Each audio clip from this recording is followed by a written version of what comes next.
você só tem um novo nascimento se você entender o que é a cruz. Qualquer pessoa, se você perguntar o que Jesus fez na cruz, vai dizer que ele foi bonzinho, que ele fez uma coisinha boa. Não tem nada a ver isso. Jesus não tinha intenção nada disso, né? E aonde a gente vai conhecer isso? Aqui. Eu não vou entender isso na opinião da Neide, não vou entender isso na opinião da Janice, eu não vou entender isso na opinião da Regina. Eu só posso entender o que foi feito aqui. Mas as pessoas abrem no Salmo 91 e deixam amarelo em casa, né? Não sabe o que está escrito. Ou então faz assim, Senhor, fala comigo. Mais nada. Então não conhece o conteúdo daquilo, o testamento que Deus falou com a gente, deixou para a gente. Deus deixou um testamento, um antigo e um novo, né? Então vamos ler Levítico rapidamente, para a gente entender um pouquinho. Existiam 3 sacrifícios assim mais específicos com os animais naquela época, né? Vocês vão ver que é um paralelo muito grande para hoje em algumas coisas que a gente observa. Então está dizendo lá, nós tínhamos a expiação do ano, uma vez por ano, né? O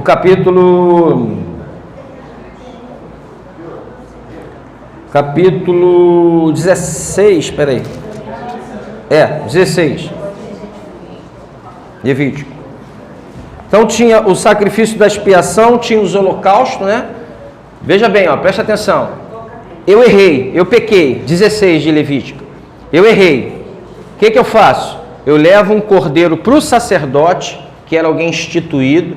Esse sacerdote, depois de ter feito a purificação do tabernáculo, purificação do altar, tudo que é lugar, ele pegava esse cordeiro tinha que ser o quê? Sem mácula. Ele não podia ter nenhum defeito. Gente, está difícil achar Levítico? Está na Bíblia. Está na Bíblia. Gênesis, Êxodo, Levítico, o 3º livro, tá? Ó, então o que eles faziam? Eles pegavam esse animal, né, que tinha que ser o quê? Sem mácula, perfeito, né? Não podia ser manco, não podia ser de qualquer forma, ele tinha que ser perfeito. Trazia esse animal, era colocado a mão do pecador sobre a cabeça dele, né? E era passado para esse animal o quê? O pecado dele. Depois eles faziam o que com o animal? Degolava. Ok? Depois tinha um outro ritual lá para queimar, tirar gordura, as vísceras e tal. Então havia um ritual, esse ritual do holocausto, quando a pessoa pegava.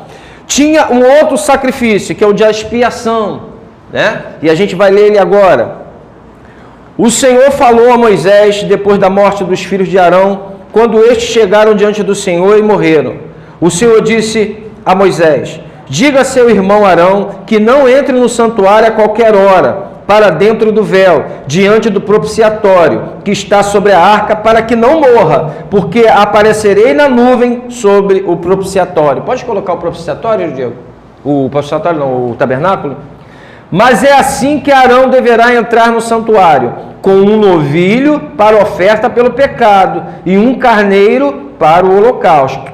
Ele vestirá a túnica sagrada de linho, terá as calças de linho sobre a pele, porá o cinto de linho na cintura e se cobrirá com um mitra de linho.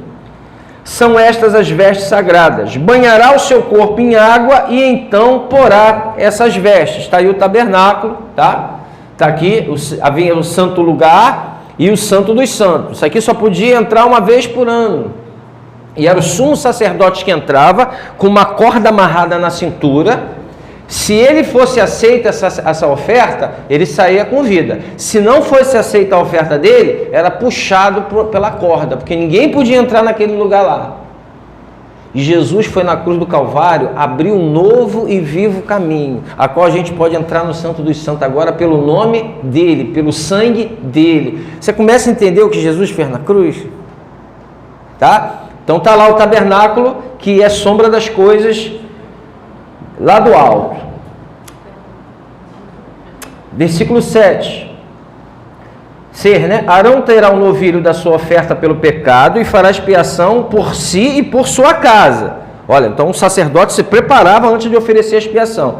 Também pegará os dois bodes, e o porá diante do Senhor, à porta da tenda do encontro. Lançará sortes sobre os dois bodes, né? Irá buscar ali quem será o bode da expiação e o bode emissário. Uma sorte para o Senhor e a outra para o bode emissário. Ou seja, para o Senhor, porque seria sacrificado um para o Senhor e o emissário iria ser lançado no deserto. Arão fará chegar o bode sobre o qual cair a sorte para o Senhor e oferecerá oferta pelo pecado. Mas o bode sobre o qual cair a sorte para bode emissário será apresentado vivo diante do Senhor para fazer expiação por meio dele e enviá-lo ao deserto como bode emissário. Amém? Senhor, louvado seja o teu nome. Que teu Espírito fale conosco. Precisamos da tua voz, do teu ensino, da tua aplicação sobre nossas vidas. Em nome de Jesus, Pai. Amém, amém. Estamos recebendo também aqui, né, o casal é amigo do Paulo, o Paulo também, né, o nome dele é Paulo, e a esposa eu esqueci, perdão. Valcineia, né? Sejam bem-vindos mais uma vez. Estiveram aqui quarta-feira, né? Sejam, sintam abraçados pela igreja, com carinho, tá bom? Hoje a gente está um pouco aí agitado, por causa do passeio de ontem, o evento de domingo, mas daqui a pouco a gente se assenta aí. Seja bem-vindo, tá bom? Então, gente, bem, o bode emissário, ele era enviado para o deserto, como símbolo de estar levando o pecado daquela pessoa, sendo que afastado, né? E essa expiação, um bode, ele era sacrificado pelo pecado de toda a nação de Israel, e esse sacrifício valia por um ano. Ano que vem tinha que repetir, por isso que Hebreus diz que o sacerdote entrava uma vez por ano, todo ano, e Jesus entrou de uma vez por toda, por isso que Jesus disse na cruz o quê? Está consumado. Então Jesus, como diz Timóteo, ele é o quê? O único mediador entre Deus e os homens. Não existe outro mediador, nem outra mediadora entre Deus e o homem.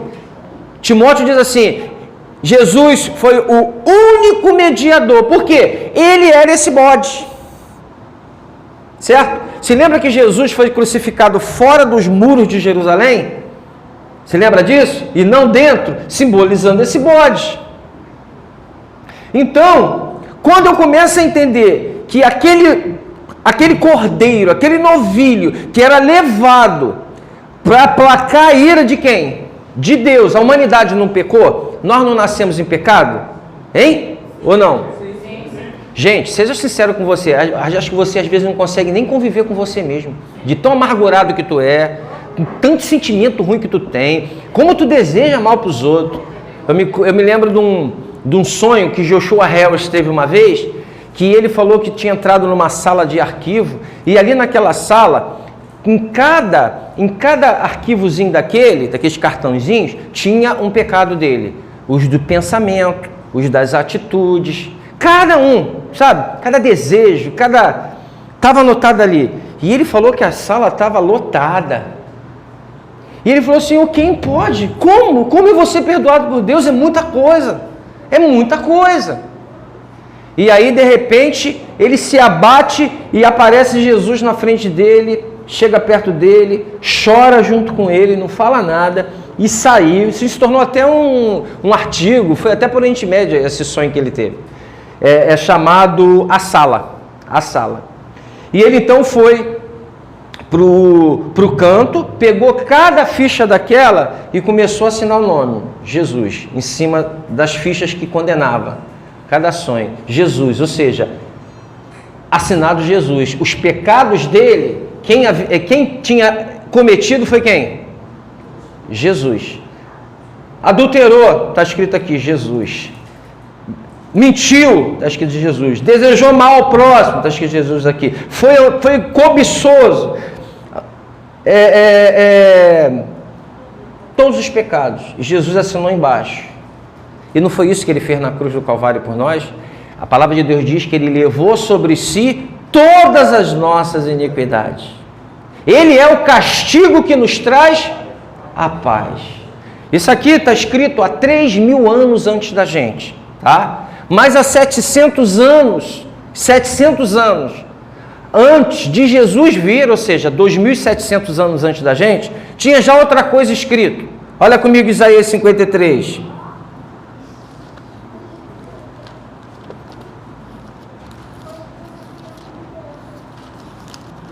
Isaías 53,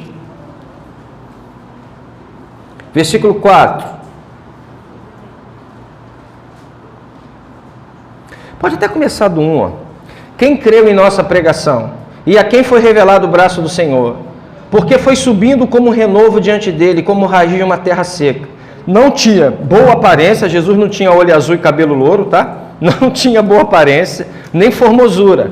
Olhamos para ele, mas não havia nenhuma beleza que nos agradasse. Era desprezado e o mais rejeitado entre os homens. Homem de dores e que sabe o que é padecer. E como um de quem os homens escondem o rosto, era desprezado e dele não fizemos caso. Agora vem a afirmação. Certamente ele tomou sobre si as nossas enfermidades e as nossas dores levou sobre si. E nós o considerávamos como aflito, ferido de Deus e oprimido. Mas ele foi transpassado, se lembra que ele foi furado? Foi transpassado por causa de quê? Das nossas transgressões e esmagado por causa das minhas iniquidades. O castigo que nos traz a paz estava sobre ele e pelas suas pisaduras nós fomos sarados. Todos nós andávamos desgarrados como ovelhas, cada um se desviava pelo seu próprio caminho, mas o Senhor fez cair sobre ele a iniquidade de todos nós. Ele foi oprimido e humilhado, mas não abriu a boca. Como cordeiro foi levado a matadouro, e como ovelha muda diante dos seus tosqueadores, ele não abriu a boca. Coisa maravilhosa, né? De quem está falando aqui? Jesus. Vocês acham que isso é normal? O eunuco, quando foi em Jerusalém, estava descendo, Filipe, o diácono, o Espírito Santo mandou ele parar a carruagem, porque ele estava lendo esse texto aqui e não estava entendendo. De quem está falando isso aqui? Aí Filipe foi lá e disse, não, esse aí é o Jesus, que acabou de ser crucificado agora. Agora é fácil a gente entender de quem está falando.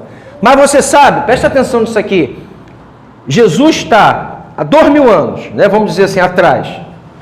Isso aqui foi escrito há 2.700 anos antes de 700 anos antes de Jesus vir. Você entendeu? Até 2.700 anos antes da gente. Mas de Jesus está 700 anos. Você consegue entender isso? Alguém profetizar 700 anos antes o que ia acontecer? Porque em todo o Antigo Testamento tem Jesus. Quando você vê aquele bode lá sendo melado, quem é? Jesus. Quando você vê José sendo vendido por 20 moedas de prata, quem é? Jesus. Jesus está em todo o Antigo Testamento. Quem é o descendente de Abraão? Que as famílias seriam benditas na terra? Jesus.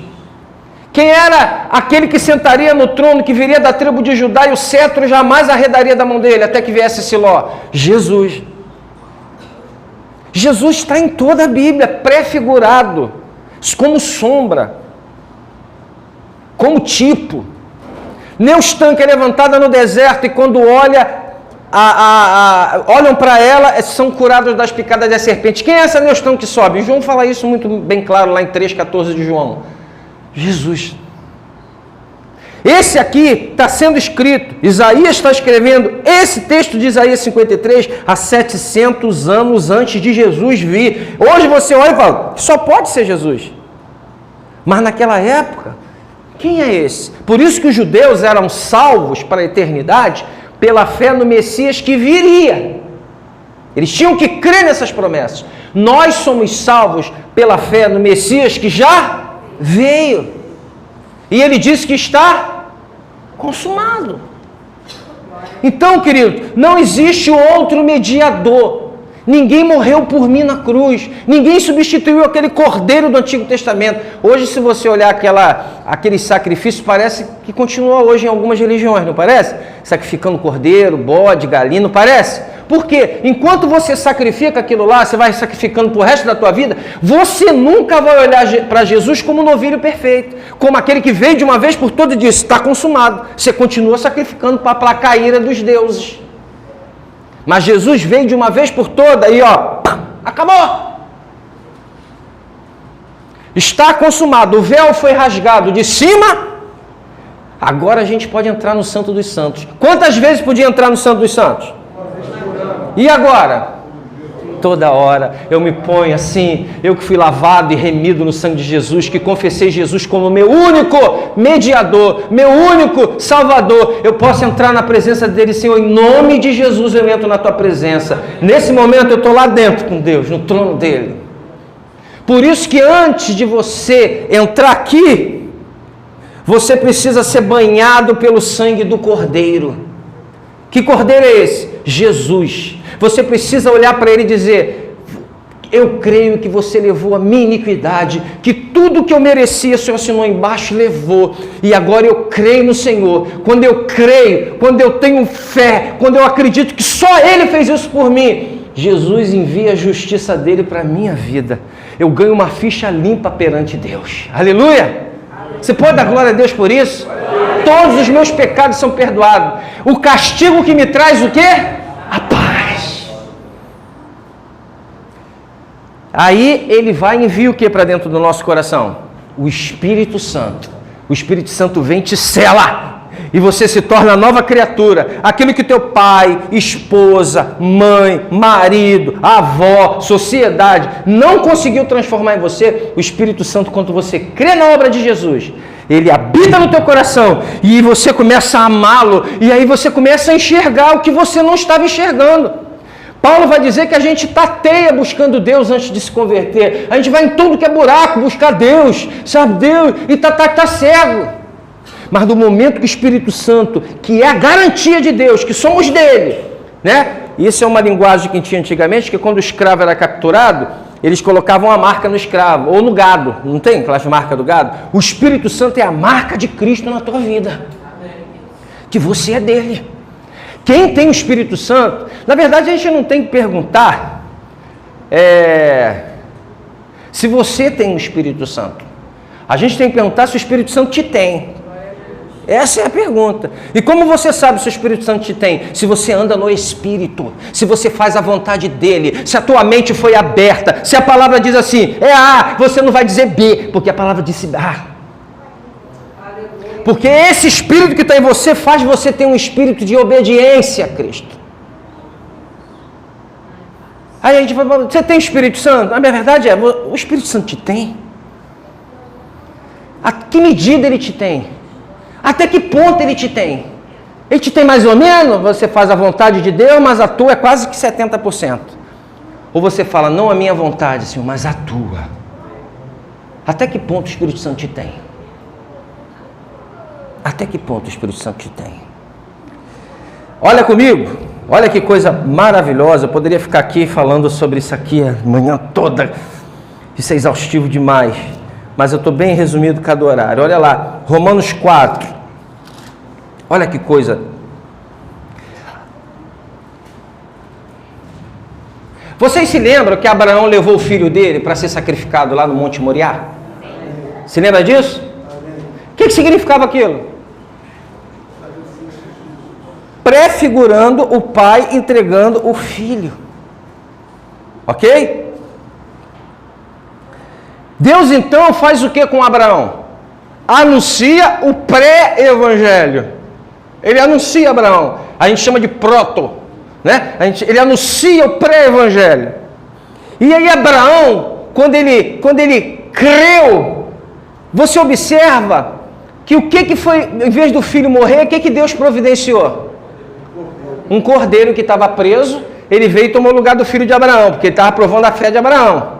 E Abraão foi aprovado, levantou o cutelo, mas Deus não permitiu, enviou um cordeiro e morreu no lugar do filho dele, ok? Porque o filho dele não ia tirar o pecado do mundo. Ok ou não ok? O filho dele não ia tirar o pecado do mundo. Então Deus providencia o cordeiro morre no lugar dele, até a vinda de Jesus seria o cordeiro perfeito. E é isso que, por exemplo, os testemunhos de Jeová que batem na sua casa às 6 horas da manhã, não crê que Jesus é o Filho de Deus. Para eles, Jesus era só um profeta. Isso é horrível, não dá para caminhar com a pessoa que nega a Bíblia toda, porque para eles, Jesus é só um profeta, que o verdadeiro Deus é Jeová. Ário foi um bispo do Egito, e ele acabou com... Atanásio foi um bispo do Egito, e acabou com essa doutrina que começa com Ário, lá no 4º século. Ário começa a pregar que Jesus não era Deus. Ele começa a pregar que Jesus não era Deus. Aí Atanásio se levanta como bispo. Quem gosta de teologia? Que ninguém gosta de teologia, né? Mas a teologia começou por causa dos conflitos. Então Deus levantou esses homens para bater de frente com eles. Toda a teologia foi criada de um conflito. Então Ario se levanta dizendo, Jesus não é Deus. Aí Deus levanta Atanásio, e Atanásio faz uma pergunta básica, ele acaba com ele no concílio. Ele diz assim, me diz uma coisa, você pode tirar o pecado do teu pai, da tua mãe? Você pode tirar o pecado, meu pecado? Homem não pode tirar pecado de outro homem. Logo Jesus tinha que ser o quê? Deus. Como o homem tira pecado do outro? E aí ele resolve, Ario acaba a seita ariana, mas ela percorreu até os dias de hoje, caindo nos testemunhos de Jeová. Ok? Então, aonde eu quero chegar com vocês?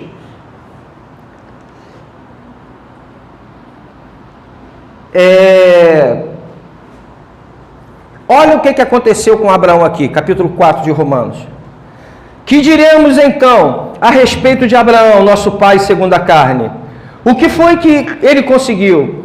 Porque se Abraão se tornou justo perante Deus por obras, tem do que se orgulhar, porém não diante de Deus. Pois o que diz as Escrituras? Ela diz, Abraão creu em Deus e isso lhe foi atribuído para... Ora, para quem trabalha, o salário não é considerado como favor, mas como dívida. Mas para quem não trabalha, porém crê naquele que justifica o ímpio, a sua fé lhe é atribuída como justiça. E é assim também que Davi declara ser bem-aventurado aquele a quem Deus atribui justiça independentemente de obras. Davi disse, bem-aventurado aqueles cuja transgressão são perdoadas e cujos pecados são cobertos. Bem-aventurado aquele a quem o Senhor jamais atribui pecado. Esta bem-aventurança vem apenas sobre os circuncisos, os judeus, ou será que vem também sobre os incircuncisos? Nós. Porque dizemos, a fé lhe foi atribuída a Abraão para a justiça. Como, pois, lhe foi atribuída? Estando ele circuncidado ou sendo ainda circunciso? Não foi no regime da circuncisão, mas quando ele ainda não havia sido circuncidado. E Abraão recebeu o sinal da circuncisão como selo da justiça da fé, que teve quando ainda não havia sido circuncidado. Então a circuncisão vem como selo da fé dele. E o que substitui a circuncisão no Novo Testamento? Não é o batismo? O batismo é o selo de que houve a fé dentro do meu coração e eu criei. A mesma coisa, a circuncisão foi estabelecida como um selo. Porque Abraão creu e foi justo, se tornou justo. Aonde eu quero chegar com isso aqui? Abraão não cumpriu os 10 mandamentos.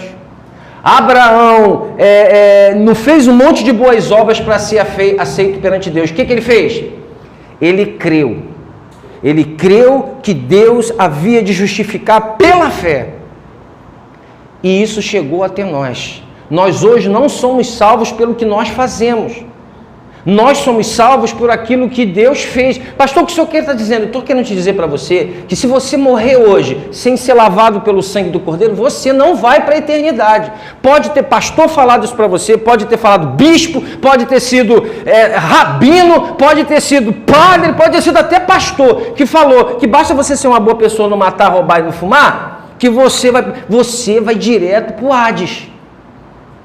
Só tem uma maneira de você ser salva, se arrepender e colocar fé no que Jesus fez por você. Não adianta. Pastor, como é que o senhor fala isso? Não sou eu que falo, está aqui. É isso aqui que fala. Ok? E eu amo muito cada alma dessa aqui, porque se Deus morreu por você, o que é para mim te amar? E eu não estou falando de sentimento não, estou falando de preocupação, estou falando de interesse, de cuidado. Eu sei que se você falar assim, eu não acredito nisso, vou embora e acabou, é problema seu, claro que é, mas eu não posso tratar você com esse desdém, porque meu Deus morreu por você, e Ele deu a vida eterna por você, eu não posso deixar de pregar isso, por mais que você se ache bom, você sabe, lá no interior, como você ofende Deus. Quando você olha para a criatura feita à imagem e semelhança dele, você odeia Deus. A Bíblia diz, ama a Deus sobre todas as coisas. Você ama a Deus sobre todas as coisas? Você se ama sobre todas as coisas. Uma pessoa que se suicida, ela não se suicida porque tadinha. Ela se suicida tirando, né, aquelas questões fisiológicas, ela se suicida porque as circunstâncias dela não estão como ela gostaria que estivesse. Ela não quer matar a ela mesma, ela quer matar as circunstâncias. Mas ela se embolou toda e ela acaba se matando. Então não há um justo, diz a palavra de Deus. Nenhum aqui sequer. Ah, mas eu não creio nisso. O problema realmente vai ser seu. Mas eu tenho que pregar, porque eu tenho um compromisso com meu Deus. Ele diz: ide por todo mundo e pregai o evangelho. Quem crê, será. E quem não crê, já está. Todo mundo conhece isso, é só ler a Bíblia. Então quer dizer que a tua vida está bonitinha, está boa, está bacana, está show de bola, mas você recusou a oferta de Deus, o Cordeiro que morreu por você. Ah, mas eu gosto tanto do santo do pé grande, amém, a vida dele deve ter sido muito bacana, é um cara que se dedicou a Jesus, provavelmente, todo mundo adora São Cosme e Damião, mas se você for estudar a vida de São Cosme e Damião, eram homens que morreram se recusando de adorar uma estátua.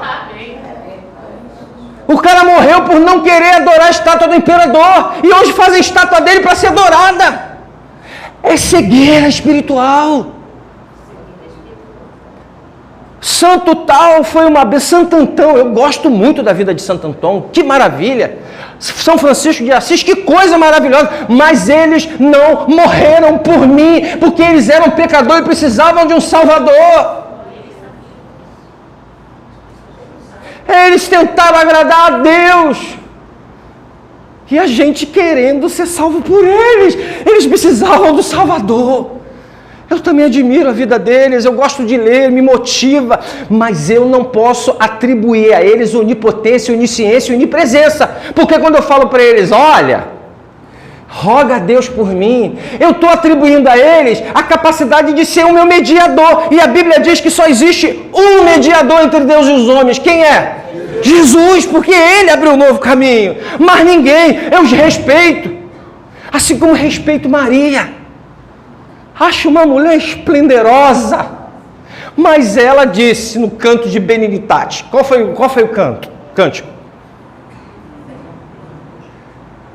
Minha alma engrandece ao Senhor, meu espírito se alegra em Deus, meu Salvador. Ela disse que Jesus é o Salvador dela, como ela pode me salvar? E a história veio andando e foi se criando coisas, mas o que está escrito, está escrito.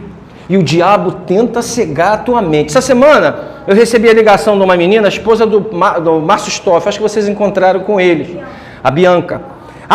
E ela uma vez, ela estava em casa, ela abriu essa Bíblia aqui, ela abriu a Bíblia e começou a ler.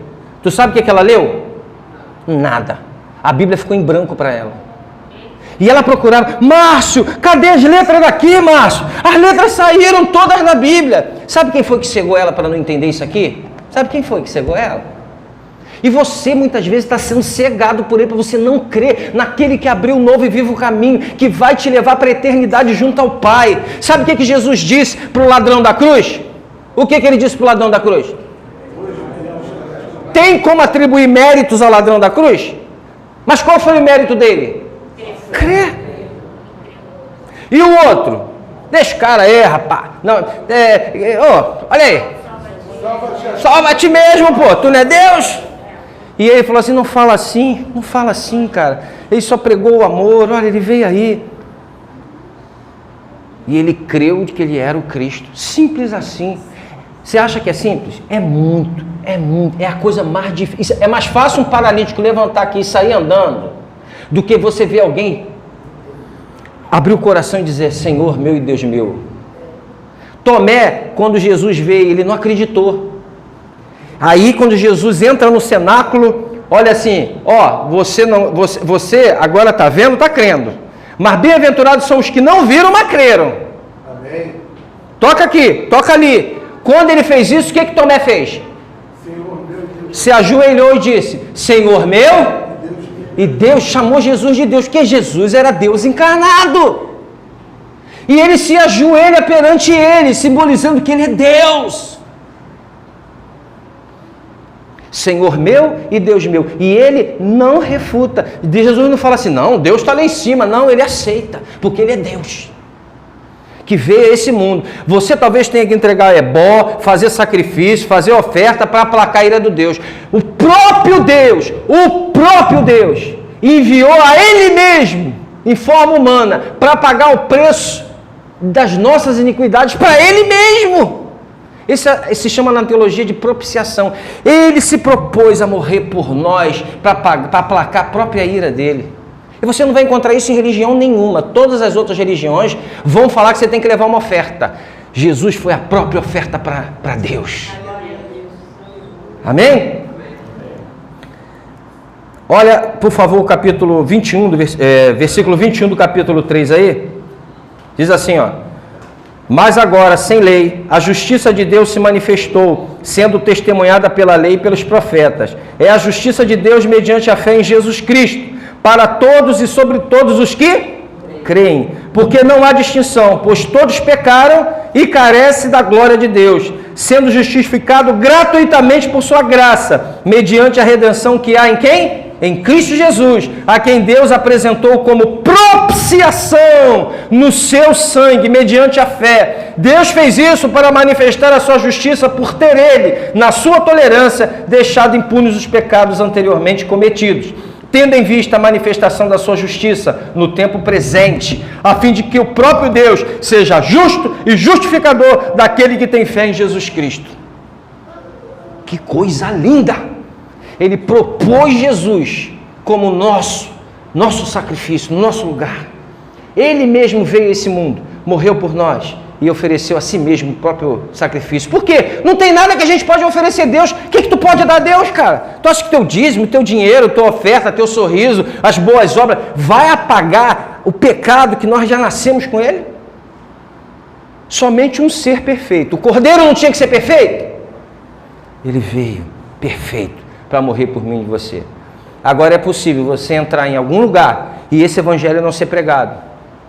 E eu falar assim, você que está passando por dificuldade, vem aqui e faça a sua campanha que Deus vai te honrar. Aí você vem, faz, coloca a tua fé e até consegue. Porque a fé remove montanhas, ok? Você consegue, é o que a gente chama de fé, a fé miraculosa.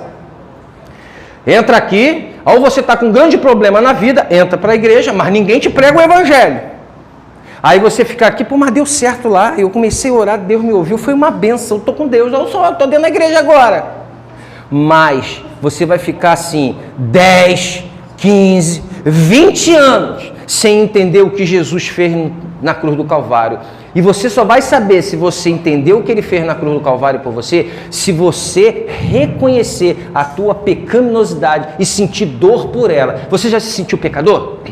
Você já viu que não tem nada que pode fazer com que você se aproxime de Deus? Que não tem nada em você que pode agradá-lo? Que todas as nossas justiças, como diz Isaías, são trapos de imundícia? Você consegue entender isso? Você já sentiu essa dor? E aí você depositou a sua fé no que ele fez para você. O arrependimento andando junto com a fé. E aí você nasce de novo. Você é uma nova criatura. Aí você agora quer obedecer a Deus, quer amar a Deus, você quer fazer tudo de bom para Ele. O amor dele é derramado no teu coração. E quando ele é derramado no teu coração, você olha para tua esposa e diz assim, pô, eu não queria trair ela. Sabe por quê? Eu não gostaria de ser traído. Porque eu entendi o evangelho. Não faça ao próximo o que você não gostaria que fizesse contigo. Então, se eu sentisse a dor de ser traído pela minha esposa e ridicularizado, eu acabaria minha vida. Agora imagine ela quando eu faço isso. Eu me humilho, Senhor, me perdoa, meu Pai, como eu sou sujo. E aí o perdão dele vem sobre a tua vida. Mas você pode falar assim, todo mundo faz, está tudo certo, qual o problema? Você ainda não teve o novo nascimento. Porque a verdadeira conversão, eu olho para a Bíblia e digo, está errado, o Senhor disse que eu pequei contra Ele, eu estou afastado, eu peço perdão. Você conseguiu entender? E aí eu posso ficar numa igreja ouvindo a campanha da prosperidade 100 anos e não ter nascido de novo. São esses que Jesus vai dizer lá no capítulo 7 de Mateus. Muitos dirão no último dia: Senhor, Senhor, não expulsei demônios, não falei, não fiz milagres. Jesus falará claramente o seguinte: aparta-te de mim, porque eu não te conheço. Porque o Senhor só nos conhece quando somos lavados e remidos pelo sangue dele. Amém? Então eu quero dizer para você, foi por você. Você precisa tomar uma decisão sim, não é aqui na frente não, é na sua casa, é em qualquer lugar e dizer: Senhor, eu quero pegar minha fé que é dividida em 20 e colocar só no Senhor, como o único e verdadeiro Deus, Deus de Deus, que morreu pelos meus pecados. Você precisa tomar essa decisão um dia, e séria, porque é esse passaporte para a eternidade. Do contrário, por mais bonzinho que você seja, por mais gente boa que você seja, por mais... É por isso que Jesus falou: muitos últimos serão primeiros, e muitos primeiros serão os últimos. Ele falou também: manda chamar o rei para o casamento, chamar isso, chamar aquilo. Não vieram. Vai lá, chama paralíticos, coxo, prostituta. Você está pensando que ela é prostituta? Prostituta. Eu sou a dama da sociedade. Se ela e você não se lavarem no sangue do cordeiro, as duas vão para o mesmo lugar. Não é por obra. Ela é menos aceita na sociedade do que você, mas perante Deus as duas são pecadoras.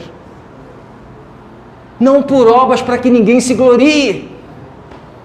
Você está dando para entender? Se arrependa, ainda dá tempo. Você precisa pedir a Deus misericórdia, Senhor. Eu creio na cruz do Calvário, mas gere em mim esse arrependimento. Me mostra quem eu sou. Pede a Deus, sai daqui hoje, pedindo a Deus, como o Rodrigo uma vez eu falei, uma semana pedindo a Deus para mostrar quem Ele é. Se você não sabe quem você é, pede a Deus para te mostrar quem você é. Só essa semana.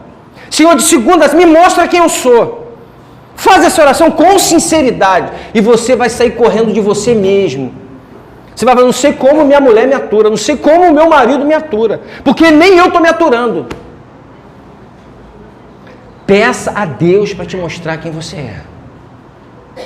Depois que você reconhecer, a esperança para você. Coloca a tua fé no que Ele fez no teu lugar, se arrepende, creia e única e exclusivamente nele, e você vai ter a vida eterna. O Espírito Santo vai habitar em você, você vai ter paz com Deus, Ele vai te encher. Glória a Deus. Amém? Amém. Se arrependa. Para de ficar com Jesus. Para de namorar Jesus. Jesus quer casar com você. Ele quer casar. Você não é